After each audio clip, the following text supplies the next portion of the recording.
Hi there, my name is Claire Inkstrom and I'm a student with Texas Women's University and I am here to give you your medications. How are you feeling?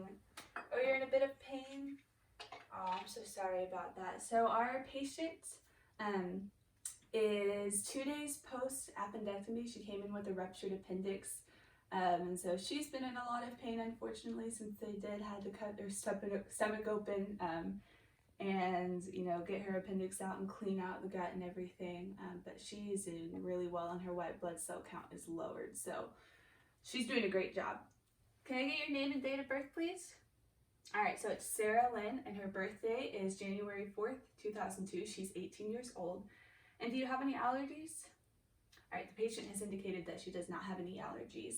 And so what I'm going to be doing is I'm going to be giving you some pain medication and I'm going to be giving you your antibiotic, which is your levofloxacin. Levofloxacin, yeah. Do you have any pain right now? Yes? Okay, so our patient has stated that she is in pain. If you were to grade your pain on a level of 1 to 10, 0 to 10, 10 being the worst pain ever, 0 being no pain at all, where would you grade it?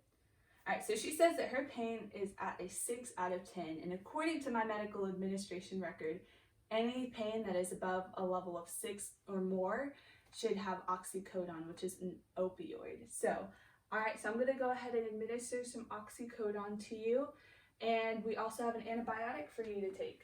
Alright, so the first thing I'm going to do, wash my hands. Alright. And so, according to the 3 checks, I have already gone to the medication room and I have checked with the medical administration record to make sure I have the correct dosages and the correct medicines in the correct time. So, we have our oxycodone, which is supposed to be taken 5 milligrams as needed every 4 hours by mouth. And then we also have our levofloxacin, which is an antibiotic supposed to be given 500 milligrams once a day for 7 days. All right, so I've already done the first check in the medical administration room. And now I'm going to do the second check.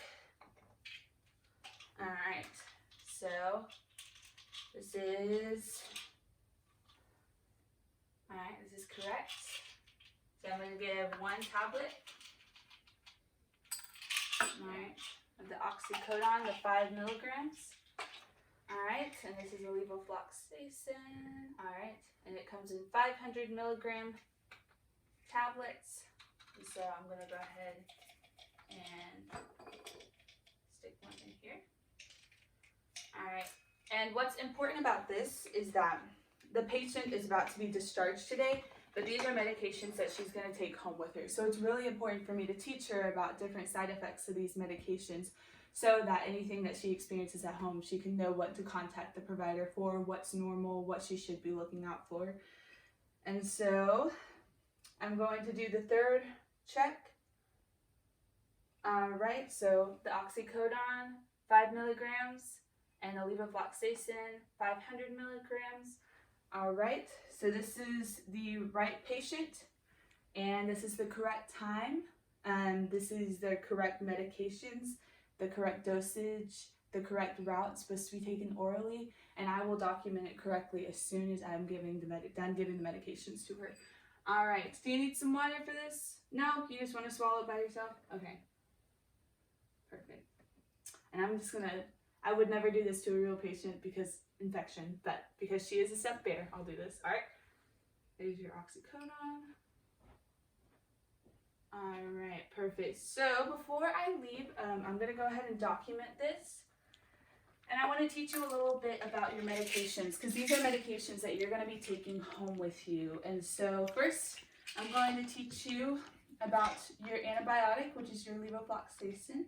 So this is supposed to be taken once a day. It is an antibiotic. So I want to just let you know whenever you are taking it, you don't want to take dairy 20 minutes before or afterwards. So just to make sure you do that because that can decrease the absorption.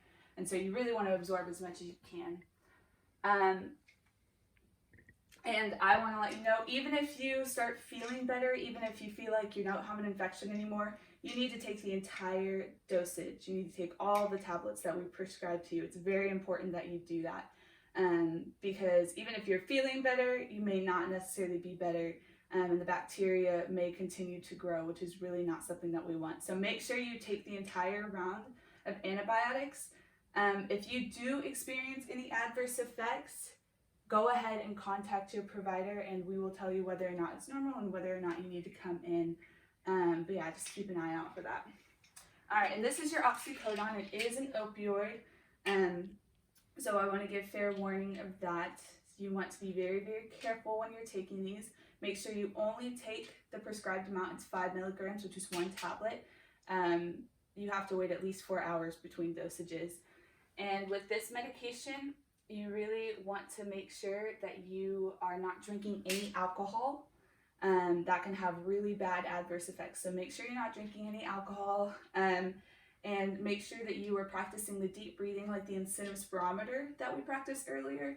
You want to make sure that you continue to do that, and you want to breathe and do deep breathing exercises to make sure, because this can cause some respiratory depression and it can cause alveolar collapse in the bottom of your lungs if you don't breathe really deeply with these. And so make sure you're doing that. You might want to change positions slowly, because this can cause some dizziness and some orthostatic hypotension, which basically means that if you move positions too quickly, you can get dizzy and faint. And so make sure you change positions really slowly whenever you're on this medication. So do you have any questions for me? All right, perfect. Well, I'm going to set my call light right here if you have any other questions. We'll be back. Your doctor is going to be here soon just to assess you and make sure you're good to go for discharge. And if that happens, which I think it will, you look like you're in great shape, I will be back to give you some discharge instructions and answer any questions that you might think about. So I just want to ask, are you in any pain? Okay, your pain has lowered. Okay, good. I'll be back to assess that in a little bit, probably in like 30 minutes. All right, so do you need to go to the bathroom? Or is this a comfortable position for you? Yeah, good. All right, do you have any personal belongings that you want close to your bedside? Oh, you want your water a little closer? Perfect, I got you. All right, and the pumps look like they are good. And so I'm going to go ahead and wash my hands, foam out, and leave the patient's room.